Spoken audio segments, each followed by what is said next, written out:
The Hoxne Hoard/HKSN/Hoxne is the largest hoard of late Roman silver and gold discovered in Britain, and the largest collection of gold and silver coins of the 4th and 5th centuries found anywhere within the Roman Empire. It was found by Eric Laws, a metal detectorist in the village of Hoxne in Suffolk, England on November 16, 1992. The hoard consists of 14,865 Roman gold, silver, and bronze coins and approximately 200 items of silver tableware and gold jewellery. The objects are now in the British Museum in London, where the most important pieces and a selection of the rest are on permanent display.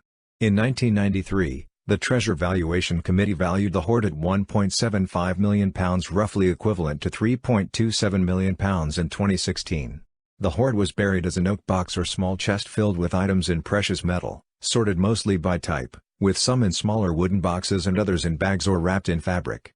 Remnants of the chest and fittings, such as hinges and locks, were recovered in the excavation. The coins of the hoard dated after AD 407, which coincides with the end of Britain as a Roman province. The owners and reasons for burial of the hoard are unknown, but it was carefully packed and the contents appear consistent with what a single very wealthy family might have owned. It is likely that the hoard represents only a part of the wealth of its owner, given the lack of large silver serving vessels and of some of the most common types of jewelry. The Hoxne hoard contains several rare and important objects, such as a gold body chain and silver gilt pepper pots Pipertoria, including the Empress pepper pot. The hoard is also of particular archaeological significance because it was excavated by professional archaeologists with the items largely undisturbed and intact. The find helped to improve the relationship between metal detectorists and archaeologists, and influenced a change in English law regarding finds of treasure. Archaeological history, discovery and initial excavation. The hoard was discovered in a farm field about 2.4 kilometers (1.5 miles) southwest of the village of Hoxne in Suffolk on November 16, 1992. Tenant farmer Peter Waddling had lost a hammer and asked his friend Eric Laws, a retired gardener and amateur metal detectorist, to help look for it. While searching the field with his metal detector, Laws discovered silver spoons, gold jewelry, and numerous gold and silver coins. After retrieving a few items, he and Waddling notified the landowner's Suffolk County Council and the police without attempting to dig out any more objects. The following day, a team of archaeologists from the Suffolk Archaeological Unit carried out an emergency excavation of the site. The entire hoard was excavated in a single day, with the removal of several large blocks of unbroken material for laboratory excavation. The area was searched with metal detectors within a radius of 30 meters (98 feet) from the find spot. Peter Waddling's missing hammer was also recovered and donated to the British Museum. The hoard was concentrated in a single location, within the completely decayed remains of a wooden chest. The objects had been grouped within the chest, for example, pieces such as ladles and bowls were stacked inside one another, and other items were grouped in a way consistent with being held within an inner box. Some items had been disturbed by burrowing animals and plowing, but the overall amount of disturbance was low. It was possible to determine the original layout of the artifacts within the container, and the existence of the container itself, due to Law's prompt notification of the find, which allowed it to be excavated in situ by professional archaeologists. The excavated hoard was taken to the British Museum. The discovery was leaked to the press, and the Sun newspaper ran a front-page story on 19 November, alongside a picture of Laws with his metal detector. The full contents of the hoard and its value were still unknown. Yet the newspaper article claimed that it was worth £10 million. In response to the unexpected publicity, the British Museum held a press conference at the museum on 20 November to announce the discovery. Newspapers lost interest in the hoard quickly, allowing British Museum curators to sort, clean, and stabilize it without further disruption from the press. The initial cleaning and basic conservation was completed within a month of its discovery. Inquest and valuation. A coroner's inquest was held at Lowestoft on September 3, 1993, and the hoard was declared a treasure trove, meaning that it was deemed to have been hidden with the intention of being recovered at a later date. Under English common law, anything declared as such belongs to the Crown if no one claims title to it. However, the customary practice at the time was to reward anyone who found and promptly reported a treasure trove with money equivalent to its market value, the money being provided by the national institution that wished to acquire the treasure. In November 1993, the Treasure Trove Reviewing Committee valued the hoard at £1.75 million, roughly equivalent to £3.27 million in 2016, which was paid to Laws as finder of the treasure, and he shared it with farmer Peter Waddling. 3 years later, the Treasure Act 1996 was enacted by Parliament, which allowed the finder, tenant, and landowner to share in any reward. Subsequent archaeological investigations. The Suffolk County Council Archaeological Service surveyed the field in September 1993, after it was plowed, finding 4 gold coins and 81 silver coins, all considered part of the same hoard. Both earlier Iron Age and later medieval materials were also discovered, but there was no evidence of a Roman settlement in the vicinity. A follow-up excavation of the field was carried out by the Suffolk County Council Archaeological Service in 1994, in response to illegal metal detecting near the hoard find. The hoard burial hole was re-excavated, and a single post hole was identified at the southwest corner. This may have been the location of a marker post to enable the depositors of the cache to locate and recover it in the future. Soil was removed in 10 cm 3.9 in spits for analysis in the area 1,000 square meters 11,000 square feet around the find spot, and metal detectors were used to locate metal artifacts. This excavation recovered 335 items dating to the Roman period, mostly coins but also some box fittings. A series of late Bronze Age or early Iron Age post holes were found which may have formed a structure. However, no structural features of the Roman period were detected. The coins discovered during the 1994 investigation were spread out in an ellipse centered on the hoard find spot, running east-west up to a distance of 20 meters 66 feet on either side. This distribution can be explained by the fact that the farmer carried out deep plowing in 1990 in an east-west direction on the part of the field where the hoard was found. The farmer had plowed in a north-south direction since 1967 or 1968, when the land was cleared for agricultural use, but the absence of coins north and south of the find spot suggests that the plowing before 1990 had not disturbed the hoard. Items discovered. The hoard is mainly made up of gold and silver coins and jewelry, amounting to a total of 3.5 kilograms 7.7 pounds of gold and 23.75 kilograms 52.4 pounds of silver. It had been placed in a wooden chest, made mostly or entirely of oak, that measured approximately 60 x 45 x 30 cm 23.6 x 17.7 x 11.8 inches within the chest. Some objects had evidently been placed in smaller boxes made of yew and cherry wood, while others had been packed in with woolen cloth or hay. The chest and the inner boxes had decayed almost completely after being buried, but fragments of the chest and its fittings were recovered during the excavation.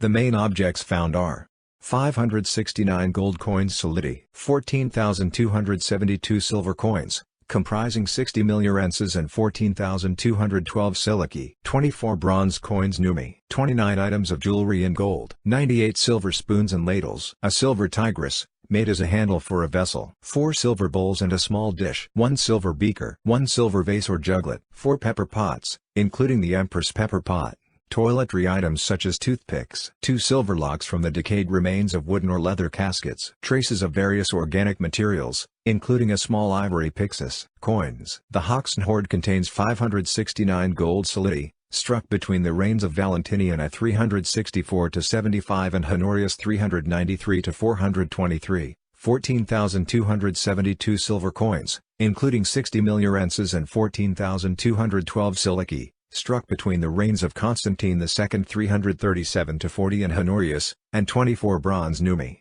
It is the most significant coin find from the end of Roman Britain and contains all major denominations of coinage from that time, as well as many examples of clipped silver coinage typical of late Roman Britain. The only find from Roman Britain with a larger number of gold coins was the hoard found in 1780 or 1781, for which there are poor records.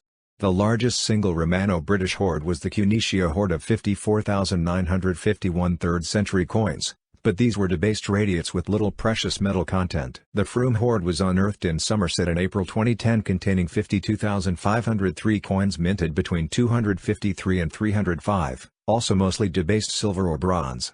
Larger hoards of Roman coins have been found at Misrata, Libya and reputedly also at Evreux, France. 100,000 coins in common, Croatia 300,000 coins.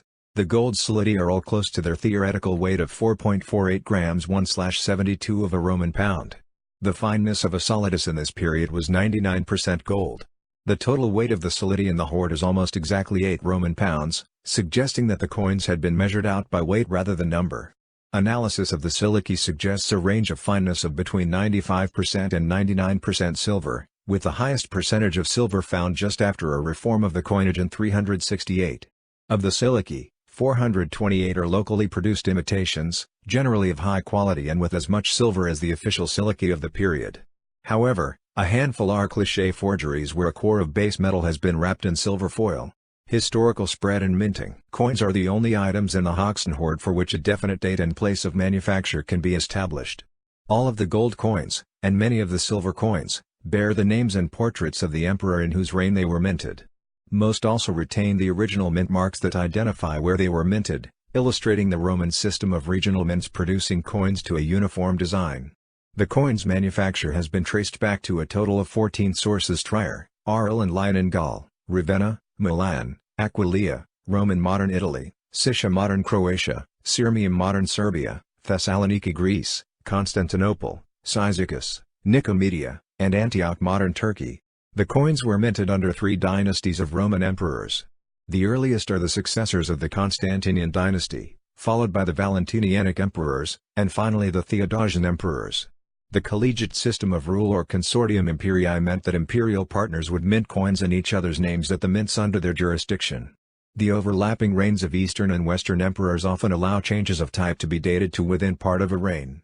So the latest coins in the hoard, of Western ruler Honorius 393–423 and his challenger Constantine III 407–11, can be demonstrated to belong to the earlier parts of their reigns as they correspond to the lifetime of the Eastern Emperor Arcadius, who died in 408. Thus, the coins provide a terminus post-Quem or earliest possible date for the deposition of the hoard of 408. The silici in the hoard were struck mainly at Western mints in Gaul and Italy. It is unknown whether this is because coins from further east rarely reached Britain through trade, or because the Eastern mints rarely struck silici. The production of coins seems to follow the location of the imperial court at the time. For instance, the concentration of Trier coins is much greater after 367, perhaps associated with Gratian moving his court to Trier. Clipping of the silver coins. Almost every silver siliqua in the hoard had its edge clipped to some degree. This is typical of Roman silver coin finds of this period in Britain, although clipped coins are very unusual through the rest of the Roman Empire. The clipping process invariably leaves the imperial portrait intact on the front of the coin but often damages the mint mark, inscription, and image on the reverse. The possible reasons for clipping coins are controversial. Possible explanations include fraud, a deliberate attempt to maintain a stable ratio between gold and silver coins, or an official attempt to provide a new source of silver bullion while maintaining the same number of coins in circulation. The huge number of clipped coins in the Hoxne Hoard has made it possible for archaeologists to observe the process of coin clipping in detail. The coins were evidently cut face up to avoid damaging the portrait. The average level of clipping is roughly the same for coins dating from 350 onwards. Gold jewelry. All the jewelry in the hoard is gold, and all gold items in the hoard are jewelry, other than the coins. None of the jewelry is unequivocally masculine, although several pieces might have been worn by either gender, such as the rings. There are 1 body chain, 6 necklaces, 3 rings, and 19 bracelets. The total weight of the gold jewelry is about 1 kilogram (2.2 pounds), and the average metal content of the jewelry pieces is 91.5% gold, about 22 carat, with small proportions of silver and copper in the metal. The most important gold item in the hoard is the body chain, which consists of 4 finely looped gold chains, made using the loop-and-loop method called foxtail in modern jewelry, and attached at front and back to plaques. At the front, the chains have terminals in the shape of lions' heads and the plaque has jewels mounted in gold cells, with a large amethyst surrounded by 4 smaller garnets alternating with 4 empty cells which probably held pearls that have decayed. At the back, the chains meet at a mount centered on a gold solidus of Gratian R. 375–383 which has been converted from an earlier use, probably as a pendant, and which may have been a family heirloom. Body chains of this type appear in Roman art, sometimes on the goddess Venus or on nymphs. Some examples have erotic contexts, but they are also worn by respectable high-ranking ladies. They may have been regarded as a suitable gift for a bride. The Hoxne body chain, worn tightly, would fit a woman with a bust size of 76 to 81 centimeters 30 to 32 inches. Few body chains have survived. One of the most complete is from the early Byzantine era, found in Egypt, and it also is in the British Museum. One of the necklaces features lion-headed terminals, and another includes stylized dolphins. The other 4 are relatively plain loop-and-loop chains, although one has a Cairo symbol on the clasp, the only Christian element in the jewelry. Necklaces of similar lengths would normally be worn in the Roman period with a pendant, but no pendants were found in the hoard. The 3 rings were originally set with gems, which might have been natural gemstones or pieces of colored glass. However, these were taken from the rings before they were buried, perhaps for reuse. The rings are of similar design, one with an oval bezel, one with a circular bezel, and one with a large oblong bezel. There were 19 bracelets buried in the hoard, including 3 matching sets of 4 made of gold. Many similar bracelets have survived, but sets of 4 are most unusual. They may have been worn 2 on each arm, or possibly were shared by 2 related women. One set has been decorated by corrugating the gold with lateral and transverse grooves. The other 2 sets bear pierced work geometric designs. Another 5 bracelets bear hunting scenes, common in late Roman decorative art. 3 have the designs executed in pierced work, whereas 2 others are in repoussé.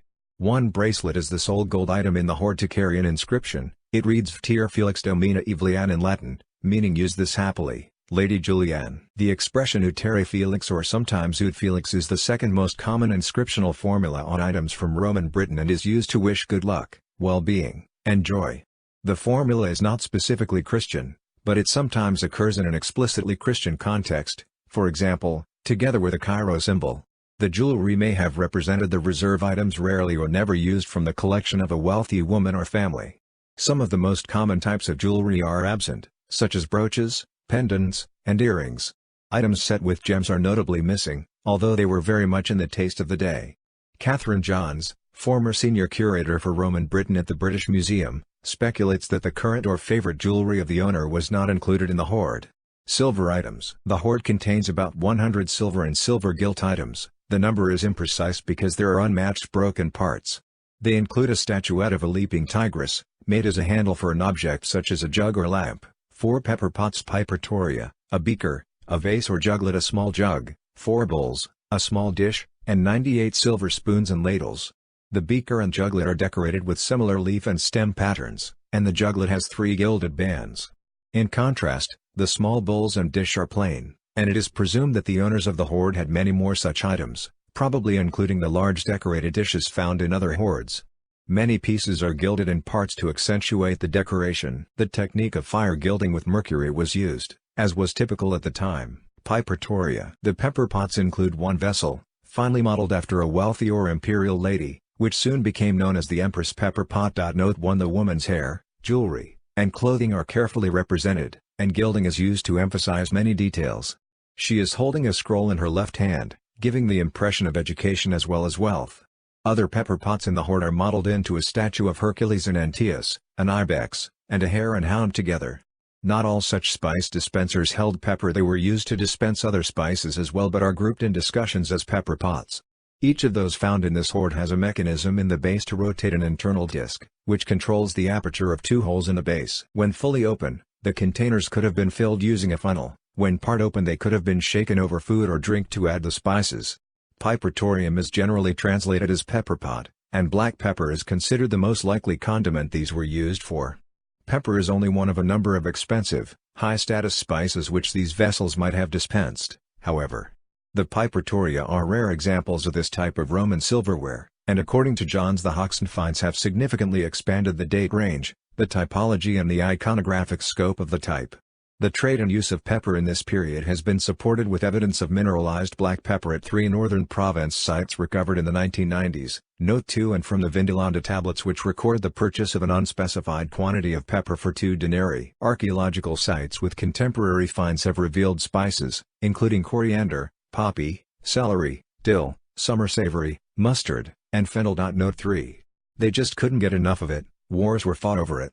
And if you look at Roman recipes, everyone starts with take pepper and mix with. Christine McFadden, food writer. When the Romans came to Britain, they brought a lot of material culture and a lot of habits with them that made the people of Britain feel Roman. They identified with the Roman culture. Wine was one of these, olive oil was another, and pepper would have been a more valuable one in this same sort of set of Romanitas. Roberta Tombe, British Museum visiting fellow. So regularly filling a large silver pepper pot like ours would have taken its toll on the grocery bills. And the household that owned our pepper pot had another 3 silver pots, for pepper or other spice, one shaped as Hercules in action, and 2 in the shape of animals. This is dizzying extravagance, the stuff of bankers' bonuses. But the pepper pots are just a tiny part of the great hoard of buried treasure. Neil MacGregor, British Museum Director. A History of the World in 100 Objects. Note 4, BBC Radio 4, June 2010. Other silver pieces. The tigress is a solid cast statuette weighing 480 grams 17 ounces and measuring 15.9 centimeters 6.3 in from head to tail. She was designed to be soldered onto some other object as its handle. Traces of tin were found beneath her rear paws, which have a smoothly concave curve. She looks most aesthetically pleasing when the serpentine curves of her head, back, rump, and tail form a line at an angle of about 45 degrees, when the rear paws are flat, allowing for their curve. Her gender is obvious as there are 6 engorged teats under her belly. She is carefully decorated on her back, but her underside is quite perfunctorily finished.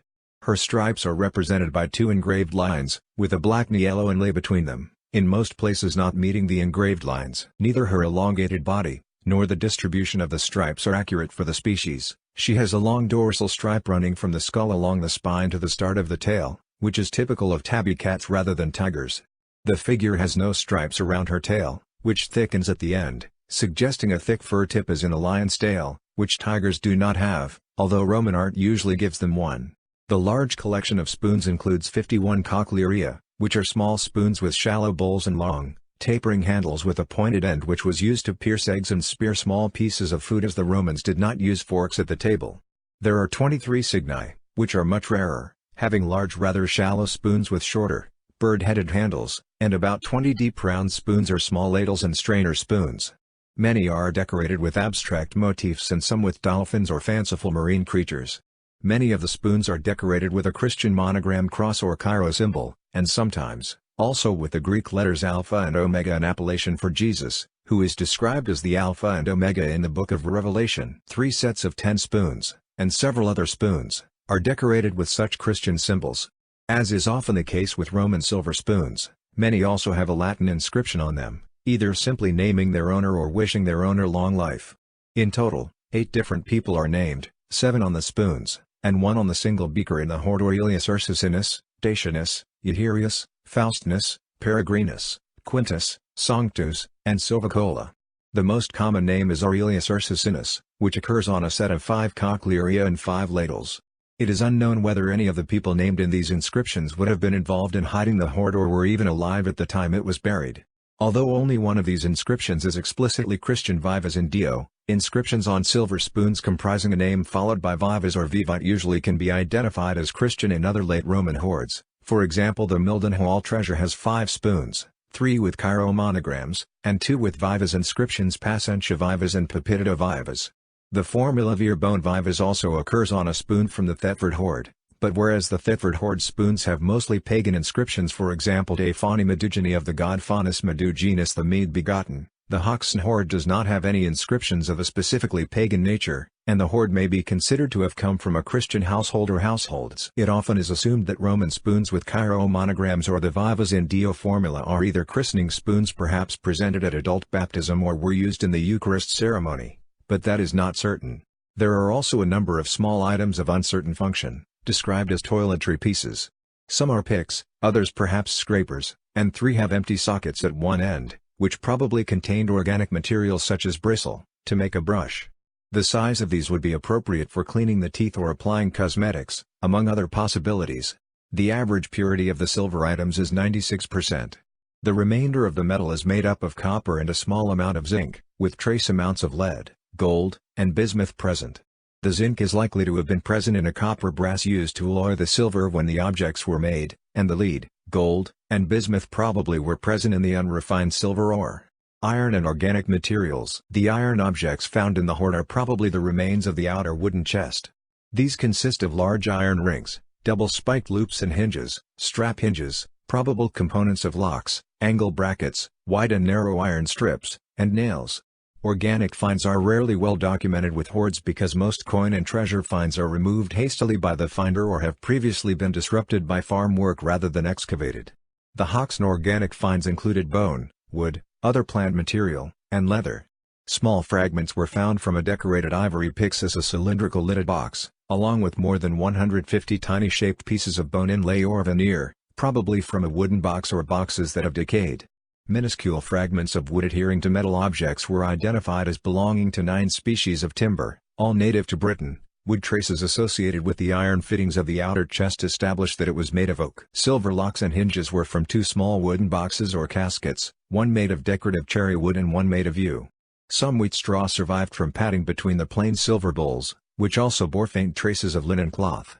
Leather fragments were too degraded for identification. Scientific analysis of finds. The initial metallurgical analysis of the hoard was carried out in late 1992 and early 1993 by Cowell and Hook for the procedural purposes of the coroner's inquest. This analysis used X-ray fluorescence, a technique that was applied again later to clean surfaces on specimens. All 29 items of gold jewelry were analyzed, with silver and copper found to be present. Results were typical for Roman silver in hoards of the period, in terms of the presence of copper alloyed with the silver to harden it, and trace elements. One repaired bowl showed a mercury-based solder. The large armlet of pierced gold opus interasil showed traces of hematite on the reverse side, which probably would have been used as a type of jeweler's rouge. This is the earliest known and documented use of this technique on Roman jewelry.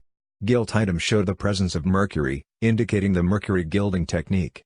The black inlay on the cast silver tigress shows the yellow technique, but with silver sulfide rather than lead sulfide. The settings of stones where garnet and amethyst remain, in the body chain, have vacant places presumed to be where pearls were set, and show elemental sulfur as adhesive or filler. Burial and historical background. The Hoxne Hoard was buried during a period of great upheaval in Britain, marked by the collapse of Roman authority in the province, the departure of the majority of the Roman army, and the first of a wave of attacks by the Anglo-Saxons. Attacks on Italy by the Visigoths around the turn of the 5th century caused the general Stilicho to recall Roman army units from Rhaetia, Gaul, and Britannia. While Stilicho held off the Visigoth attack, the western provinces were left defenseless against Suebi, Alans, and Vandals who crossed the frozen Rhine in 406 and overran Gaul. The remaining Roman troops in Britain, fearing that the invaders would cross the Channel, elected a series of emperors of their own to lead the defense. The first two such emperors were put to death by the dissatisfied soldiery in a matter of months, but the third, who would declare himself Constantine III, led a British force across the English Channel to Gaul in his bid to become Roman emperor.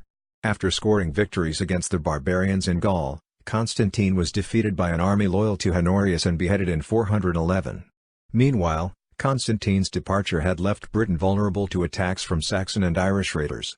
After 410, Roman histories give little information about events in Britain. Writing in the next decade, St. Jerome described Britain after 410 as a province fertile of tyrants, suggesting the collapse of central authority and the rise of local leaders in response to repeated raids by Saxons and others. By 452, a Gaulish chronicler was able to state that some 10 years previously the Britons, which to this time had suffered from various disasters and misfortunes, are reduced by the power of the Saxons. Burial. Exactly who owned the Hoxne Hoard, and their reasons for burying it, are not known, and probably never will be. However, the hoard itself and its context provide some important clues. The hoard evidently was buried carefully, some distance from any buildings. The hoard very likely represents only a portion of the precious metal wealth of the person, or people, who owned it. Many common types of jewelry are missing, as are large tableware items such as those found in the Mildenhall treasure. It is unlikely that anyone would have possessed the rich gold and silver items found in the Hoxne Hoard without owning items in those other categories. Whoever owned the hoard also would have had wealth in the form of land, livestock, buildings, furniture, and clothing. At most, the Hoxne Hoard represents a moderate portion of the wealth of someone rich. Conversely, it may represent a minuscule fraction of the wealth of a family that was incredibly wealthy. The appearance of the names Aurelius Ursicinus and Julian on items in the Hoxne Hoard need not imply that people by those names owned the rest of the hoard, either at the time of its burial or previously. There are no historical references to an Aurelius Ursicinus in Britain in this period. While a Marcus Aurelius Ursicinus is recorded in the Praetorian Guard in Rome in the period 222 to 235, a soldier or official of the late 4th or early 5th century would be more likely to take the imperial nomen Flavius, rather than Aurelius. This leads Tomlin to speculate the name Aurelius Ursicinus might sound old-fashioned. It would certainly have been more appropriate to a provincial landowner than an army officer or government official. There are a number of theories about why the hoard was buried. One is that the hoard represented a deliberate attempt to keep wealth safe, perhaps in response to one of the many upheavals facing Roman Britain in the early 5th century. This is not the only hypothesis, however. Archaeologist Peter Guest argues that the hoard was buried because the items in it were used as part of a system of gift exchange, and as Britain separated from the Roman Empire, they were no longer required. A third hypothesis is that the Hoxne Hoard represents the proceeds of a robbery, buried to avoid detection. Late Roman hoards. The Hoxne hoard comes from the later part of a century circa 350 to 450, from which an unusually large number of hoards have been discovered, mostly from the fringes of the empire. Such hoards vary in character, but many include the large pieces of silver tableware lacking in the Hoxne hoard: dishes, jugs and ewers, bowls and cups, some plain, but many highly decorated. Two other major hoards discovered in modern East Anglia in the last century are from the 4th century, both are now in the British Museum. The Mildenhall treasure from Suffolk consists of 30 items of silver tableware deposited in the late 4th century, many large and elaborately decorated, such as the Great Dish. The Water-Newton treasure from Cambridgeshire is smaller, but is the earliest hoard to have a clearly Christian character, apparently belonging to a church or chapel. The assorted collection probably includes items made in Britain. The Kaiseraugs treasure from the site at Augusta Raurica in modern Switzerland, now in Basel, contained 257 items, including a banqueting service with sophisticated decoration. The Esquiline treasure, found in Rome, evidently came from a wealthy Roman family of the late 4th century, and includes several large items, including the casket of Projecta. Most of the Esquiline treasure is in the British Museum, as are bowls and dishes from the Carthage treasure, which belonged to a known family in Roman Africa around 400. The Mildenhall, Kaiseraugs, and Esquiline treasures comprise large items of tableware. Other hoards, however, such as those found at Thetford and Beaurains, consist mostly of coins, jewelry, and small tableware items. These two hoards probably are pagan votive offerings. A hoard from Traprain in Scotland contains decorated Roman silver pieces cut up and folded, showing regard for the value of their metal alone, and may represent loot from a raid. Local context. Hoxne, where the hoard was discovered, is located in Suffolk in modern-day East Anglia. Although no large, aristocratic villa has been located in the Hoxne area, there was a Roman settlement nearby from the 1st through 4th centuries at Skull, about 3.2 kilometers (2.0 miles) northwest of Hoxne, at the intersection of two Roman roads. One of these, Pye Road, today's A140, linked Ventice Norham Caster St Edmund to Camulodunum Colchester and Londinium London. The field in which the hoard was discovered was shown by the 1994 excavation to probably have been cleared by the early Bronze Age, when it began to be used for agriculture and settlement.